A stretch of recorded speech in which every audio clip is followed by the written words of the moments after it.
Assalamu alaikum, qadrli Qirg'iz elimiz. Bugun 18-iyun 2021-yil.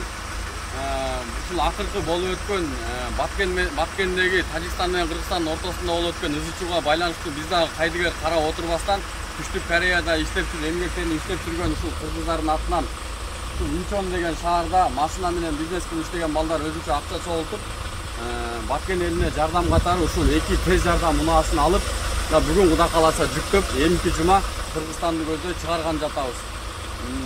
Жана ошондой эле бүткүл дүйнө жүзү Баткендеги болуп өткөн окуяга бардыгы күбө болду. Жана азыркы учурда бардыгы талдап бүтүштү да.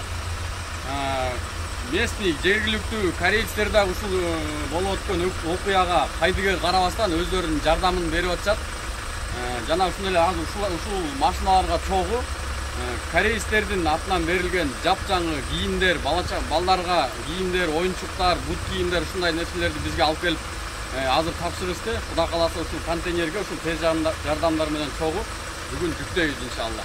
Эми ошол кийим кечелерди да бир сыйра көрсөтүп коелу жүрүңүздөр. Биринчи машиналарды көрсөтө кетели сиздерге. Ушул тез жардам унааларын алдык. Баягы Россиядан келген Соболдун аркы беркилерге караганда ал Соболдорду бардыгыбыз билебиз, өлсө өлүгү артык. Ошолорго караганда бул айлада канча аябай тың жакшы машиналарды өзүбүз тандап алдык. Кудай кааласа барганда булар көпчүлүк кызмат кылып берет деген ишеничтебиз. Бирок дагы бир тилегибиз бул машиналардын мындай жамандыкка эмес, бизде ушундай бир тилектешпиз. Ушул машиналардын только жанагындай роддомго гана айдап барыңыздар. Жамандыктар болбосун. Бул да ушул машина бардык условиялары менен, нар жагында ошол жана кислородный баллондору менен бардык условиялары менен. Эми сиздерге кийимдерди да бир сыйра көрсөтүп коелу жүрүңүздөр. Кудай кааласа бүгүн ушул кийим кечелерди да жүктөйбүз. Азыркы учурда ушул жерге келип турушту. 19 палет кийим кече, жаңы кийимдер, жаш балдарга, бардык адамдарга кийимдер келип келди. Мына ушул фирманын атынан жиберип атат.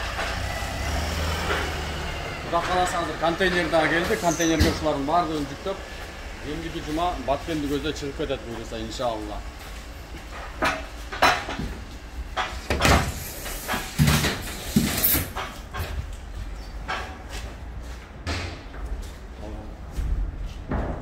Ушул контейнерге жүктөлөп. Контейнер номери. Скорийлар жана ошондой эле бүткүл эле мекендин кадырын мекенден чыккан гана билет дегендей мекенибизде ушундай ызычуулар болуп атканына биз өтө кайгыруу менен кабыл алып атабыз жана колдон келген жардамыбызды көрсөтүп атабыз. Эң эле негизгиси азыркы учурда биз үчүн мамлекетибизде туруктуулук болсо гана деп ушундай тиленип калдык да, стабильность болсо экен депчи. Кудай кааласа Алла Таала ошол нерселерге жеткизсин иншалла. Биздин Курманжан YouTube каналына жазылганда лайк басканды унутпаңыздар. Коңгуроону басып биздин видеолорду биринчилерден болуп көрүңүздөр.